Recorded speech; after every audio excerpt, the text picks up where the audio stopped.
Okay, so these notes are over Avogadro's law and the ideal gas law. So before we get into those, let's take a look at what we've been doing so far.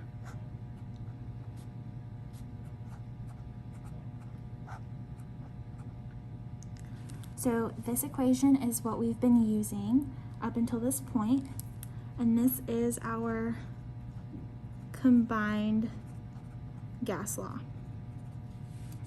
Okay, this deals with pressure, volume, and temperature as our variables, but there's actually another variable when it comes to gases, which we abbreviate with the letter N. It's a lowercase n, and this stands for number of moles.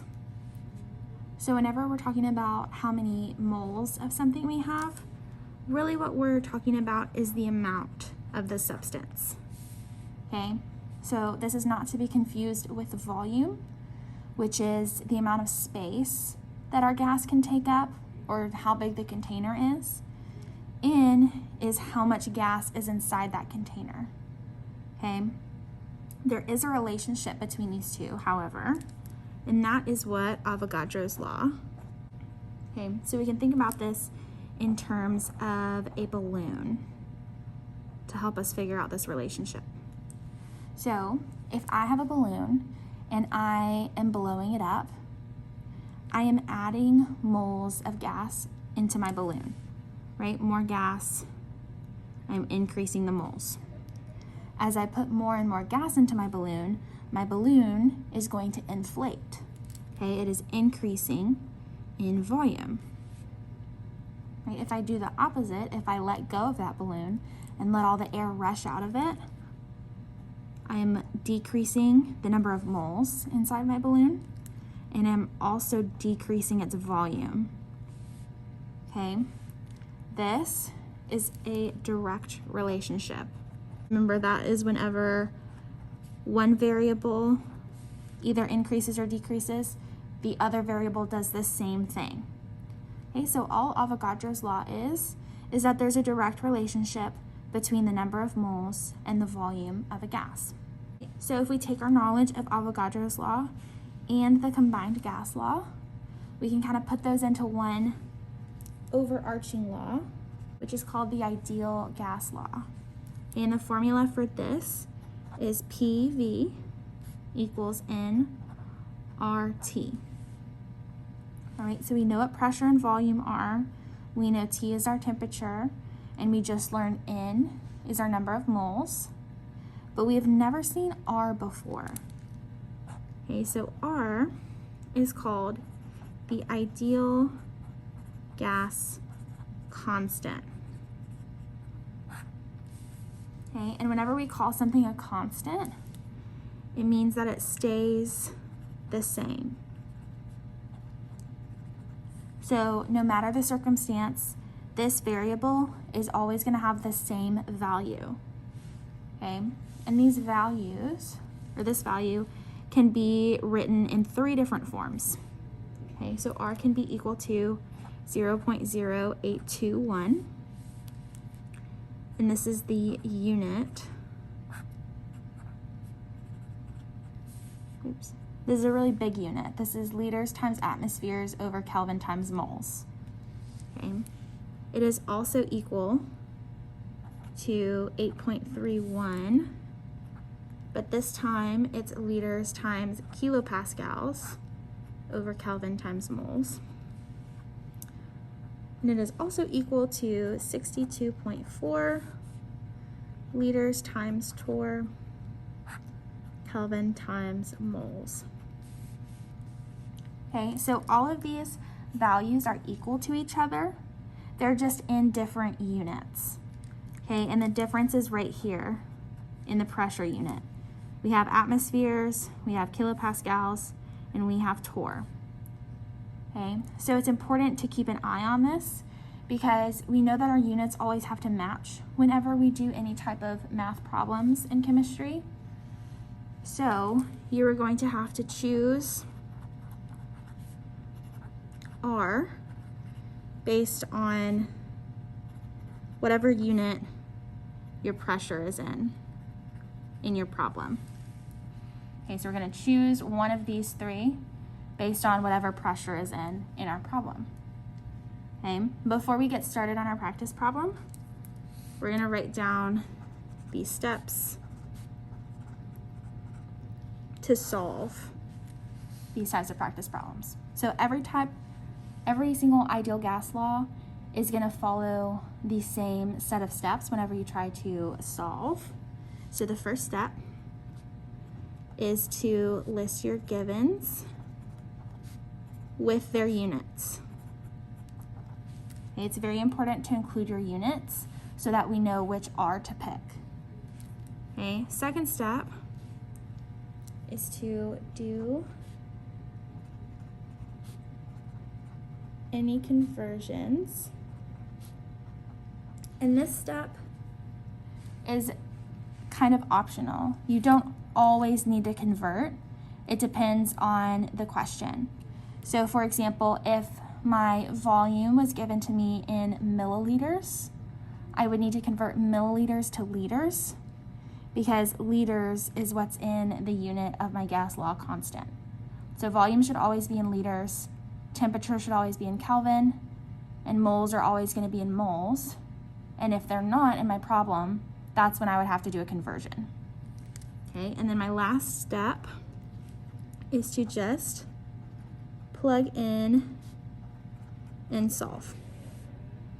Okay, so now that we know the steps to take, let's go ahead and do a practice problem.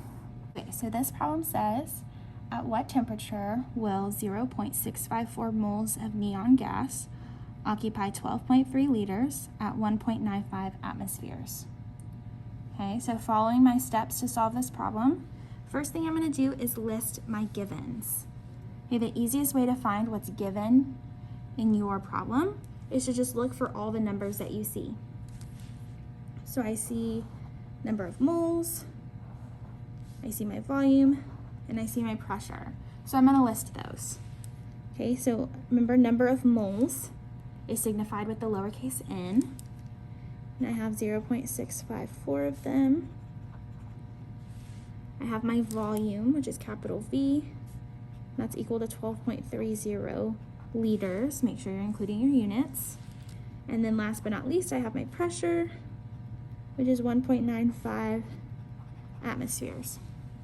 So that's everything that the problem gave me. And I do know one more piece of information, which is our gas law constant R. Okay, so we just need to decide which R that we need to use for our specific problem. So I'm going to look at my unit of pressure, which is atmospheres, and I'm going to choose the R that has atmospheres in it. So I'm going to use this top one, which is 0.0821.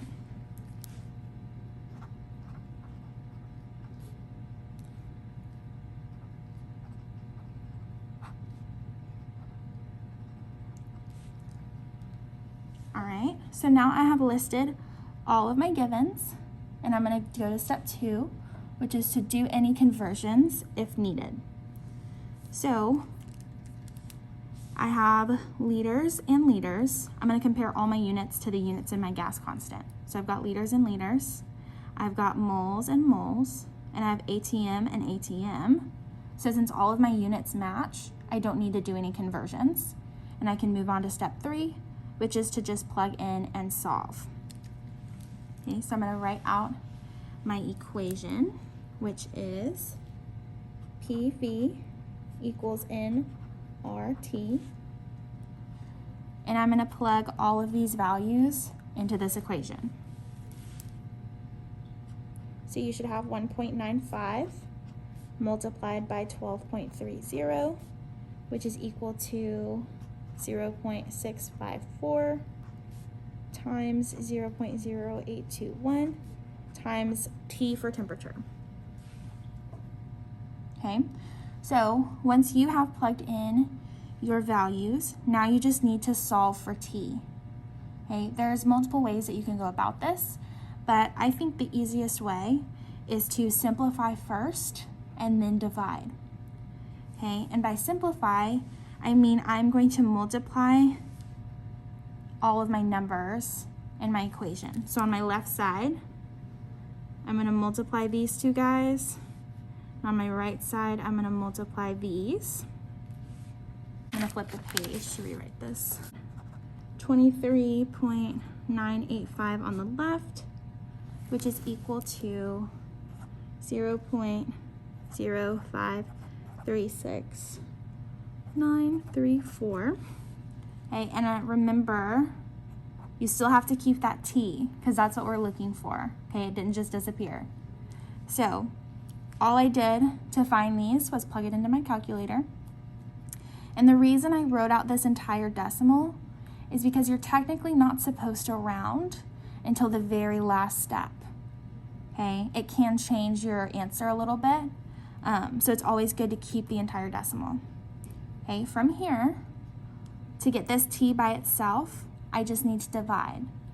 Okay, so since it's being multiplied by this number here, I'm going to divide both sides by that number.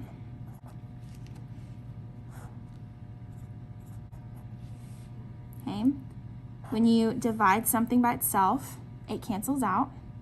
So now I'm just left with t, and that's going to be equal to whatever this is in my calculator. 23.985 divided by this number here, which comes out to be about 446.7. Okay, and then the very last thing we have to do before we write our final answer is to figure out our unit. And so since we are in temperature, we always measure temperature in Kelvin. So that's my unit, and this is my final answer.